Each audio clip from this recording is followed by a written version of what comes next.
Taste test time. These are the Wicked branded spellbinding sweet Takis from Five Below. I am not sponsored, by the way. First off, I'm not even the biggest fan of Takis, but look, they got my girl, Glinda herself, Ariana Grande, on the front of them. So let's go ahead and try them. Oh. Look at that. That's how one of them looks. And let's see how it tastes. Woo! These are sweet. They say that they are sugar and cinnamon flavored, and they're not kidding. Yeah, look at how they are in the bag. Yep. Wow, these are sweet. So if you don't like your Takis spicy, then give these a try. Yeah, but fair warning, as I'm showing right now, they are super sweet. What is up, everybody? Random Random Man here, bringing you my review for Wicked for Good in one take, serving as the sequel to last year's Wicked in adapting the second act of the 2003 Broadway musical of the same name, itself loosely based on the 1995 novel also of the same name, it being a reimagining of L. Frank Baum's The Wonderful Wizard of Oz and its 1939 film adaptation. The plot of this musical fantasy film follows Elphaba and Glinda as they embrace their new identities as the Wicked Witch of the West and Glinda the Good. Going into this movie, I was highly anticipating it. This was one of my most anticipated films of the year, as last year's Wicked became one of my favorite movies of 2024. As somebody who had zero familiarity with Wicked as a book or a Broadway show, I remember when it came here in my city and ran for a while over 2 decades ago, but I never knew what it was about, aside from it being a reinterpretation or remixing of The Wizard of Oz, but told from the perspectives of the Wicked Witch of the West and Glinda the Good Witch. But I ended up loving the first film, and on its own, just seeing the crafts, the performances, it being a musical on a grand scale that we don't get too many of anymore, this is something that, I thought was worth celebrating. And again, it was in my top 10 list of my favorite movies of last year, by the end of last year, before I ended up seeing more movies that competed for Oscars. And the first Wicked film ended up competing and winning a bunch of Oscars, or 2 of them, I should say. It was a bunch of Oscar nominations it got and 2 wins. But with that, it was known that when Wicked was filming that it would be split into 2 movies, and they were shot back to back. And now we have the second film in adapting the second act of the Broadway show. And from many fans and what I've heard in them knowing the Broadway show, it's not as strong as the first part. So in that sense, my high anticipation should have been tempered a bit, but I was riding high off of the first film anyway, so I was just looking forward to see how this would all conclude. And also the integration of the elements of The Wizard of Oz being put into play had me interested and curious as well, even though some of it I knew going in, just certain details I didn't. Upon seeing the movie, I was discovering a lot of new stuff, but I'll get to that. And all of that coming together, of course, since both of these movies were shot back to back and just split and to be released in 2 different calendar years, I was still really looking forward to seeing it. But without further ado, starting out with the cast and their performances. I'll start out with Cynthia Erivo as Elphaba, also known as the Wicked Witch of the West. Oscar nominated for the first film. She's probably going to get Oscar nominated again for the second film. And, I really liked her as an actress before seeing her as Elphaba. I saw her in 2018's Widows and 2019's Harriet, where she played Harriet Tubman. That film specifically, she got her first Oscar nomination for. So I knew she had the acting chops. I also knew that she could sing, but I never saw or heard any of her songs or music that she had done before. But, when she, did Defying Gravity at the end of the first film, it's like, oh yeah, she's the real deal, and a bunch of other stuff as well too. So with that, and all of that in terms of the performance and the dramatic side that she has to put in here. Again, I knew her dramatic side, and just seeing that she has to basically embrace this new moniker of being the Wicked Witch of the West and shunned and expelled from the Land of Oz from the first film, while still knowing, what she is about and, fighting specifically for the rights of all the downtrodden in the land of Oz while, herself just, having these powers and everything. Yeah, Erivo really does bring it again here.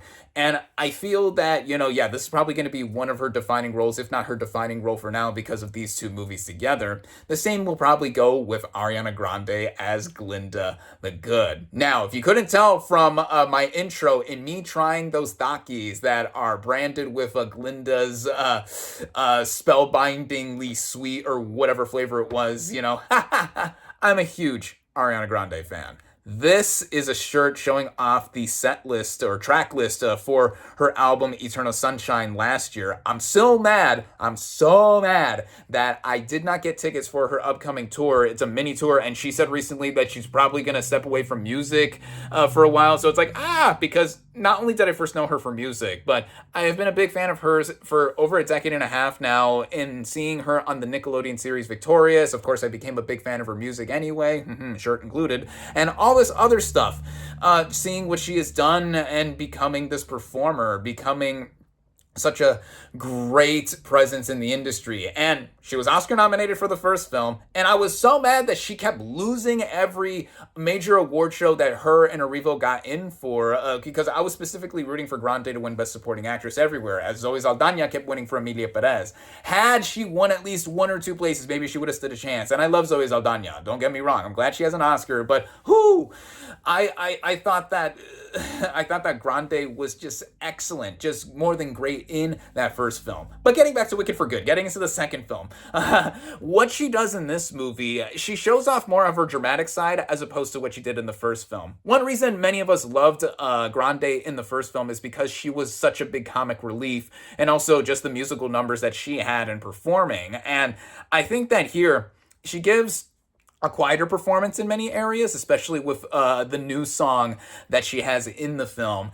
And then, showing off again, she was a big central focus of this whole narrative. And we actually get a little bit more of her backstory here. The first film focused a lot on Elphaba and her youth in the first chunk of that film. Here we get a flashback to Glinda when she was younger, and then also her reflecting on herself. Also still loving Elphaba despite all that happened by the end of the first film, and, them being at odds with each other. And the chemistry that Grande and Erivo have with each other, it's still kinetic as ever. You can tell that they really formed a bond while filming this movie, and them being sisters for life, essentially, despite all that eventually happens by the end. It's like, wow, all that coming together, and just give Grande her Oscar. I think she is by far and away the front runner for Best Supporting Actress at the Oscars. Again, I'm rooting for her this year like I did last year so that she can go ahead and get her flowers and such, because, she really did bring an iconic turn here like Erivo did. Sadly, Best Actress this year is going to be competitive as well too, but in any sense, the two lead performances here, they really enrich the material that is brought upon and now concluded with. And then the rest of the supporting cast here, most of the players from the first film do come back, and it's mostly the same players. Jonathan Bailey, now the sexiest man alive, comes back as Fiero. There's a whole love triangle between him and our two leads here, and there's not much of him this time around, or at least in comparison to what he did in the first film, especially because of the whole romance angle, and then also the two leads being at odds. But I thought he brought it again. Jeff Goldblum comes back as the Wizard of Oz. I liked him more in this film than in the first film because he had more to do. And, I love Jeff Goldblum anyway. So there's one musical number he has in this film. I believe it's titled Wonderful. That got me to like him more in this film than in the first film because of how much more he got to do. He was just showing up in the last act of the first movie anyway. Michelle Yeoh also comes back as Madame Morrible. Madame Morrible is a character who was pivotal in the first film, and she's kind of in the background, doing a lot of the whole puppetry or figurehead type of things behind Glinda, because that's what Glinda has to try to do in this film. Be encouraging and all that stuff. And, Michelle Yeoh is a class act. Ethan Slater also comes back as Bach, and Marissa Bodie also returns as Nessa Rose, the younger sister to Elphaba. Really, the only new player here is Coleman Domingo as the voice of the Cowardly Lion, because, again, there's integrations of the Wizard of Oz here. And, you know, even if I didn't know it was Coleman Domingo before seeing this movie, I wouldn't have recognized him. He barely has any lines. It's mainly these other players that I mentioned before that all come back from the first film and have a lot more to do. And just seeing how everything transpires from the first to now the second film. So yeah, the performances here across the board I thought were all strong, especially with the leads. Now getting into the writing and how this is all played up with this being the second half of the musical. Now we're getting a lot of world building brought back again when the movie begins here, because we see all the ramifications that happened after Elphaba flew off on her broom after defying gravity. Such an iconic movie moment by now. And then slowly but surely, eventually, we see the reinterpretations or remixing of the Wizard of Oz story elements here in between for what we see in the arcs of Elphaba and Glinda. Now, at first, like in how this movie moves, the movie does move at a quicker pace, in a sense, than the first film. The first film is about 2 hours and 40 minutes. This, just over 2 hours and 15 minutes. So it's a tighter movie in one sense, because we got all of the big dramatic stuff out of the way, and all of the big show-stopping moments in the first film were there. And here, there is a lot of stuff that is from the original Broadway musical, as far as I know, in addition to 2 songs, which I'll mention when talking about the music. But in the way it flows, I think that it did begin a little slow. It moved faster than the first film in one sense. So it's kind of weird talking about how the movie oscillates, and that, you know, this is a shorter movie, but also it begins slower. I mean, there was just a lot packed into the first film anyway. That's what's led people to debate, like, should this have been split up into 2 movies in the first place? The total running time for this film, this film duology, this duel of films is like, what, 5 hours, 15 minutes or something like that. Yeah, all this together like really leads it to be a super film altogether. It makes me curious to see if someone's going to do a super cut edit of this movie to see if it could be pared down or whatever. But in any sense, how it's set up, when it's written and put on the screen from what I could interpret in the story being told, you know, got me interested to see how it was all redoing all the Wizard of Oz stuff, and then also just the further progression and arcs of Elphaba and Glinda. That was what I was most interested in. And I thought that was the strongest aspect of the writing for sure, and how they were bouncing off of each other and just getting their perspectives into play here.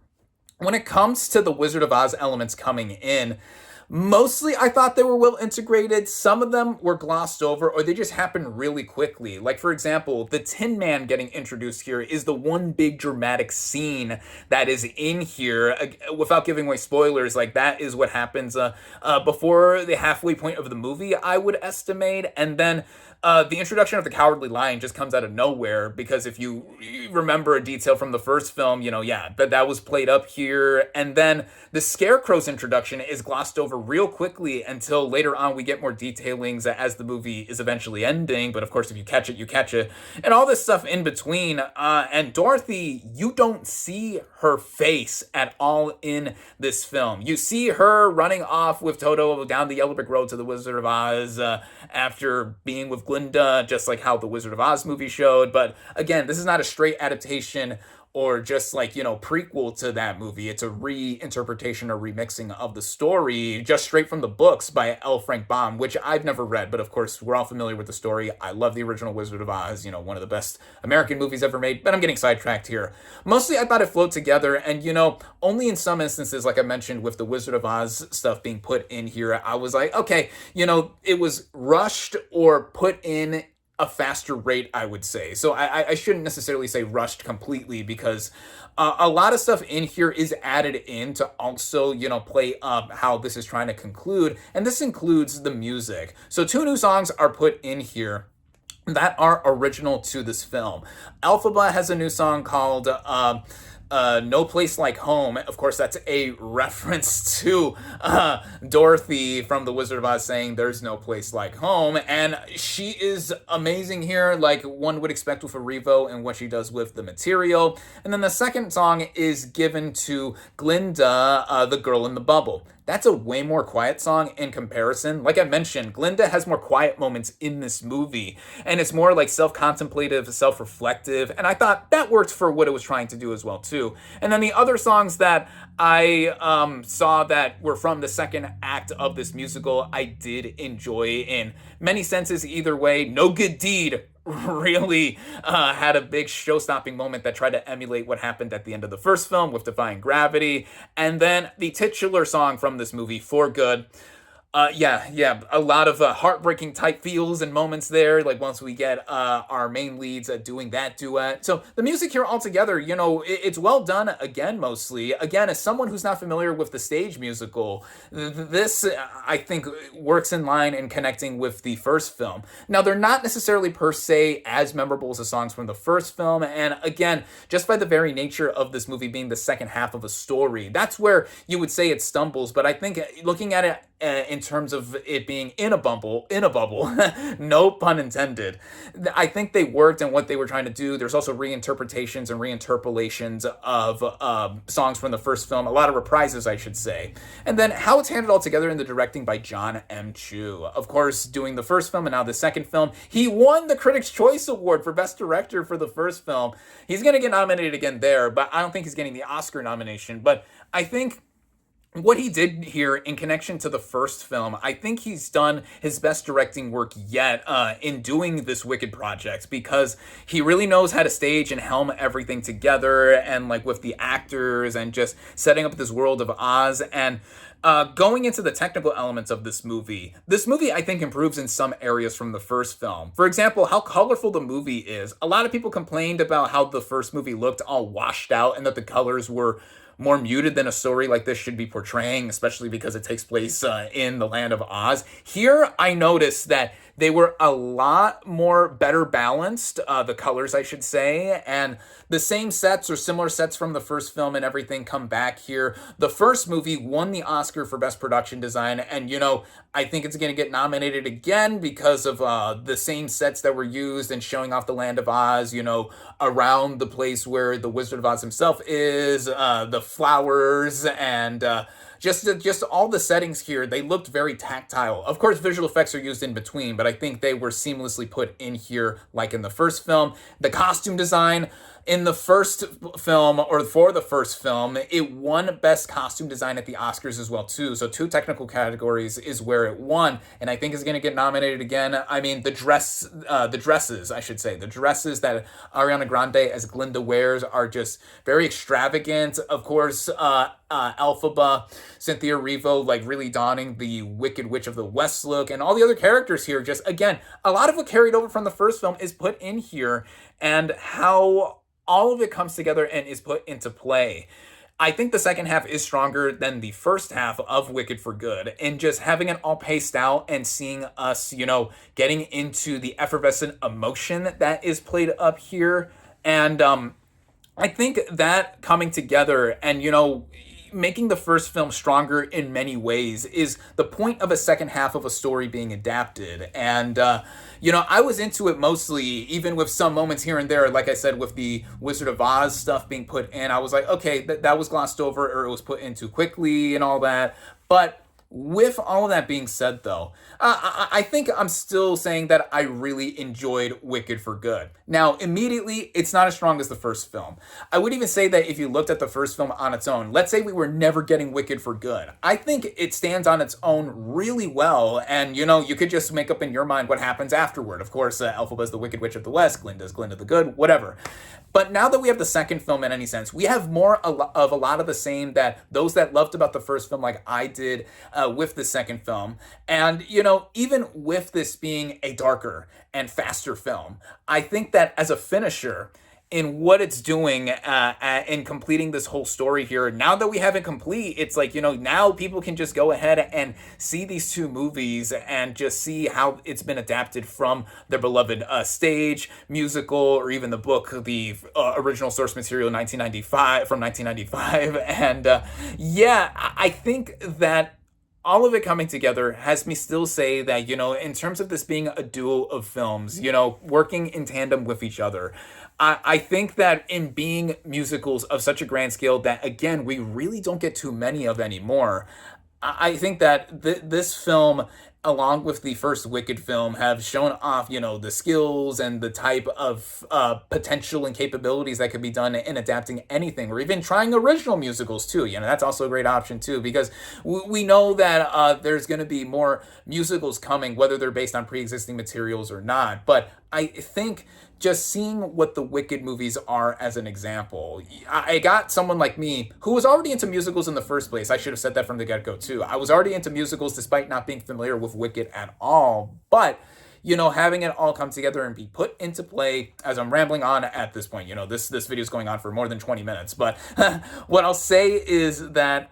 I think that, in connection with the first film, this movie does work in its own way, even if I prefer the first movie. And, now I'm curious to see these movies back to back whenever the second comes out on home video. I mean, the first movie aired on network local TV last night in the anticipation of the release for Wicked for Good. It played on NBC, and then I know it's streaming on Amazon Prime Video, and then I personally have the reissue of the steelbook of the first film from earlier this year coming in the mail sometime soon. So, I have options if I want to rewatch the first film, if I want to see Wicked for Good again. But, I can see people not liking this. And I already see people not liking this as much as the first film because of it inherently by nature being based on the second half of a musical that, already had such a big grand finish by the intermission point and then put into movie form. Obviously that's tougher to grasp, but I think that put all into play here, again, I'm rambling on, I keep saying that, put into play, all coming together.